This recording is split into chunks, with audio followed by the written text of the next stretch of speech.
نحمده ونصلي ونسلم على رسوله الكريم اما بعد فاعوذ بالله من الشیطان الرجیم بسم اللہ الرحمن الرحیم۔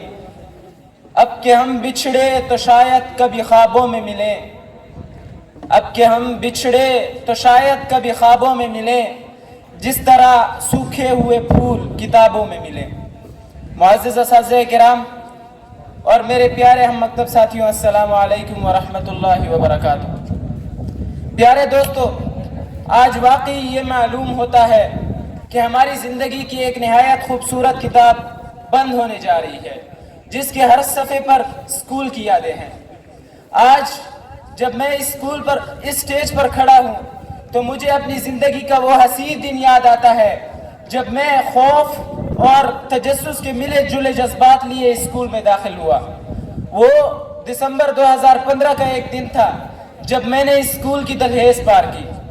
آپ اس وقت میری علمی حیثیت کا اندازہ اس بات سے لگا سکتے ہیں کہ میں اس وقت اردو زبان تک سے ناواقف تھا۔ جب مجھے سر سلیم صاحب کے سامنے جائزہ لینے کی غرض سے بٹھایا گیا تو انہوں نے ایک گلاس اٹھایا اور مجھ سے پوچھا، بیٹا یہ کیا ہے؟ تو میں نے یہ سوچ کر کہ چونکہ اردو زبان میں لفظ کو عموماً مختصر کر دیا جاتا ہے، میں نے جواب دیا گلس۔ سر سلیم صاحب میرے اس جواب پر مسکرا دیے اور انہوں نے مجھے اسکول میں داخل کر دیا۔ میرے پیارے دوستو، پلے گروپ سے لے کر جماعت ششم تک ہم فیمیل ٹیچرز کے پاس پڑھتے رہے۔ کہا جاتا ہے نا کہ ہر انسان کی فطرت میں اللہ تعالیٰ نے محبت رکھی ہے، مگر بنت حوا کی فطرت میں محبت کچھ زیادہ ہی رکھی ہے۔ اسی طرح ہم نے فیمیل ٹیچرز کو محبت و شفقت کا نمونہ پایا۔ جب ہم چھٹی جماعت میں پہنچے تو فیمیل ٹیچرز کی باتوں میں آ کر ہم ان میل اساتذہ کو جلات سمجھا کرتے تھے۔ ہم سمجھتے تھے، ہم یہ بات سوچتے تھے کہ اگر ہم ان میل اساتذہ کے پاس اگلے سال جائیں گے تو وہ ہماری خوب درگت بنائیں گے، مگر اور یہ خیال اس وقت کچھ زیادہ ہی حقیقت کا روپ دھار لیتا تھا جب ہماری بریک کا اختتام سر فیصل یار صاحب کی خوفناک دھاڑ سے ہوتا تھا، اور جب وہ اسمبلی میں کھڑے کسی بڑے لڑکی کی دھلائی کرتے تھے تو ہماری یہ سوچ بالکل حقیقت کا رنگ، یقین کا رنگ روپ دھار لیتی تھی۔ لیکن جب ہم اس کیمپس میں آئے اور ہم نے ان میل ٹیچرز کا مشفقانہ رویہ دیکھا تو ہمارے خیالات یکسر تبدیل ہو گئے اور ہماری حیرت کی انتہا تک نہ رہی کہ میل ٹیچرز کے اندر بھی اتنی شفقت موجود ہوتی ہے۔ اب میں ان اساتذہ کے لیے ایک شعر عرض کرنا چاہوں گا۔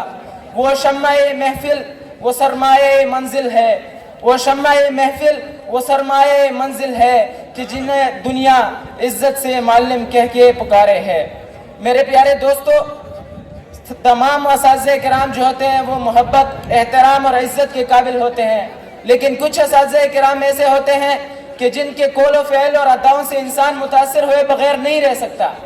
اس اسکول میں، اس کیمپس میں مجھ پر سب سے پہلے اثر انداز ہونے والے استاد جو تھے وہ ہمارے 8ویں جماعت کے استاد، بایولوجی کے استاد سر یعقوب صاحب تھے۔ ان کی سنجیدہ مزاج اور کم گوئی سے میں حد درجہ متاثر تھا۔ پھر جب ہم 9th اور 10th میں آئے تو ہم نے دیکھا کہ ہمارے جو سینئر اساتذہ تھے وہ طرح طرح کی خوبیوں سے مالا مال تھے۔ ہم نے اپنے شاگردوں سے ایک والد کی طرح محبت اور ایک بھائی کی طرح پڑھانے والے استاد سر جاوید صاحب کی شاگردی بھی اختیار کی۔ ہم نے سر وقاص الرحمان صاحب کی سنجیدہ طبیعت اور سر صہیب الرحمان صاحب کی تقویٰ سے بھی متاثر ہوئے۔ ہم اپنے بایولوجی کے استاد سر فیصل وریان صاحب کے طنز و مزاج سے بھرپور طرز تعلم سے بھی محظوظ ہوتے رہے، اور ان کا یہ طرز تعلم ہمارے دلوں میں ایک خوشگوار یاد کی مانند ہمیشہ یاد رہے گا۔ اسی طرح ہم نے اس ادارے میں سر عابد صاحب، سر خرم صاحب اور سر بلال صاحب کی طرح محنتی اساتذہ بھی دیکھے اور ان کی شاگردی بھی ہم نے اختیار کی۔ اسی طرح سر شیراز صاحب اور سر رضوان صاحب بھی ہمارے اساتذہ تھے جن پر ہمیں فخر ہے کہ ان کی شاگردی کا شرف حاصل کرنے کا ہمیں وہ شرف حاصل ہوا۔ اب اس موقع پر میں ایک ایسے استاد کا نام بھی لینا نہیں بھولوں گا جن کی شاگردی حاصل کرنے کا ہمیں حد درجہ اشتیاق رہا، مگر افسوس کہ ہماری یہ حسرت ہی رہی اور ہمارا یہ شوق پورا نہ ہو پایا۔ لیکن اس کے باوجود وہ ہمارے لیے اور خصوصاً میرے لیے ان کی حیثیت اور ان کا مقام ایک استاد سے کم نہیں ہے، کیونکہ انہوں نے میری تعلیم اور عملی زندگی میں ان کی رہنمائی نے مجھے ہر لحاظ سے فائدہ پہنچایا۔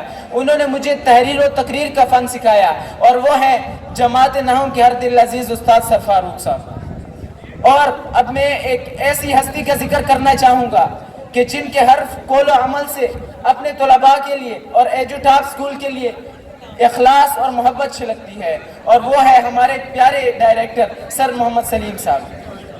آج بھی ہمیں افسوس کرتے ہیں کہ کاش ہم اسمبلی میں کھڑے ہو کر سر سلیم صاحب کی باتوں کو غور سے سن لیتے اور ان پر عمل کر لیتے تو شاید ہم بہت آگے ہوتے، لیکن افسوس تب کیا ہو جب چڑیا چھپ گئی کھیت۔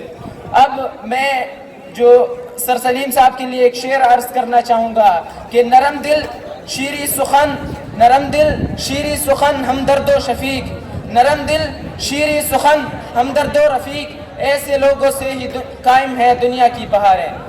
میں اب فراق کے دھانے پر کھڑے اپنے دوستوں کے لیے ایک شعر عرض کرنا چاہوں گا کہ وہ جب گیا تو نظریں ملا کر نہیں گیا، وہ جب گیا تو نظریں ملا کر نہیں گیا، وہ جب گیا تو یہ بھی بتا کر نہیں گیا۔